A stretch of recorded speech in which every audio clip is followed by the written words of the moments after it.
Nós temos que entender tudo que está em jogo, especialmente para o Bolsonaro e para a família dele, depois que eles foram derrotados na eleição agora, não é? Depois que eles perderam, no dia 30 passado. Tá? 30 que passou. O que está em jogo nessa história é ele e os filhos dele, especialmente o filho Carlos Bolsonaro, e parar atrás das grades. E parar, porque é claro que o Carlos Bolsonaro, ele deve, eu tenho que dizer deve, para não dizer cometeu, porque ele vai ser julgado, mas muito provavelmente ele deve ser condenado, se a coisa for a vera, por essa história toda do escritório do ódio, das fake news, que ele é acusado de ser o gerente desde o primeiro dia que se assumiu. O Bolsonaro assumiu o governo em 2019. Está lá o Carlos Bolsonaro. Antes, durante a campanha de 2018, ele já participava também de tudo isso, de toda essa mentirada que viabilizou que ele tivesse 48 milhões de votos, literalmente fraudado na base da mentira. E o Bolsonaro, pelos crimes que ele cometeu contra a Constituição brasileira, e eu digo crime porque ele cometeu mesmo, atentou contra as instituições, e ele atentou mesmo. Então, pelas dezenas de crimes que ele cometeu contra a Constituição, além da morte de milhares e milhares e milhares de brasileiros pelo negacionismo, tem até livro na Europa já sobre Bolsonaro contribuindo para matar o próprio povo, sendo genocida do seu próprio povo. Já está no currículo escolar, eu acho que da Noruega, já mostrando, e o cara nem saiu ainda. Então é claro que Bolsonaro vai pegar uma boa cana, tá?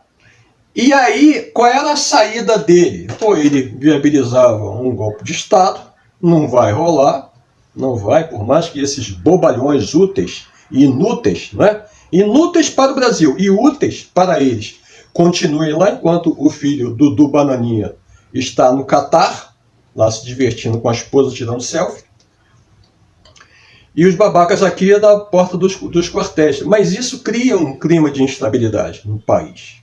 Tá? E o Bolsonaro quieto, ele alimenta isso. Ele saiu uns 20 dias atrás, fez uma declaração dizendo que quem bloqueia a estrada e tudo mais que está sendo feito até hoje são terroristas, e são mesmo, até porque promovem saques, promovem incêndio, quebra-quebra, sequestro, tudo é coisa de terrorista. Tá? Mas esses terroristas todos estão soltos por aí e continuam anarquizando a coisa. E os caras lá na frente do quartel pegando chuva, sendo massa de manobra do Bolsonaro, em silêncio, e dos bolsonaristas que querem uma saída. Tá? Talvez uma imunidade, talvez um perdão, é por aí que eles estão querendo, porque eles sabem que vão parar atrás das grades se a coisa for a vera, a sério. Essa notícia que eu vou ler agora se insere nesse contexto, e para mim é literalmente a vitória do Bolsonaro nessa questão. Brasil 247, vocês estão vendo. Supremo avisa Bolsonaro que só contará com boa vontade da corte se parar de insuflar ataques a resultado das urnas. Os ministros do Supremo Tribunal Federal enviaram diversos recados nos últimos dias a Jair Bolsonaro e seus aliados mais próximos. Leia os seus radicais. Seus radicais que estão lá, os ministros militares que o seguem até hoje. 247, os ministros do Supremo Tribunal Federal disseram a Jair Bolsonaro e seus aliados mais próximos que se o ocupante do Palácio do Planalto quiser contar com a boa vontade da corte depois de deixar o governo, ele deve parar de insuflar questionamentos sobre o resultado das urnas. É o caso lá do Valdemar da Costa Neto, que agora o PL recebeu uma multa de 22.900.000 e cacetada e 60 centavos, e aí o fundo partidário do PL sozinho está bloqueado, porque tanto o PP quanto os republicanos, que era da mesma coligação, simplesmente abandonaram o Valdemar da Costa Neto e o PL. Hoje mesmo já foram bloqueados 13 milhões e 600 mil para pagar os 22 milhões e 900 mil, ou seja, o PL realmente se envolveu numa situação muito complicada para ele e é muito bem feito realmente que tenha acontecido isso. Tá? Mas, seguimos aqui, ele deve parar de insuflar questionamentos sobre o resultado das urnas e atuar para desmobilizar os manifestantes que estão aglomerados nas estradas e nas portas dos quartéis afora pedindo intervenção militar, informa a jornalista Malu Gaspar no Globo. Gente, como é que a gente vai saber que essa notícia do Globo é realmente verdadeira? Me causa espécie se isso realmente for. E até porque, como é que isso realmente acabou vazando para o Globo? Alguém que não quer que isso aconteça, evidentemente, que essa circunstância toda se dê e a impunidade do Bolsonaro, e muito provavelmente também ele faria uma barganha em relação aos filhos, acabe acontecendo e vamos esquecer tudo que passou e Lula governa. Não, é negativo.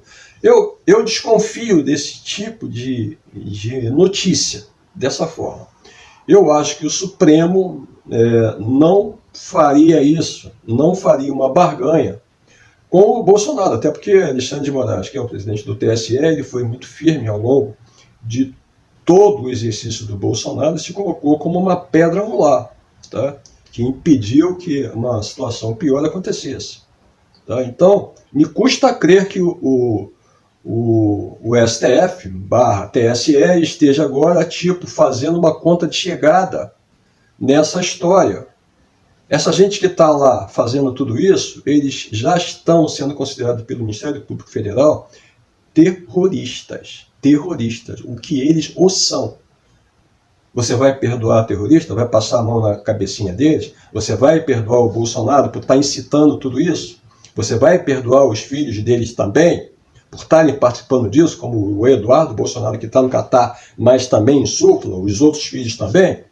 E os demais que estão insuflando, e os empresários também que estão financiando tudo isso? Vamos esquecer tudo? É assim? Não, não pode ser assim.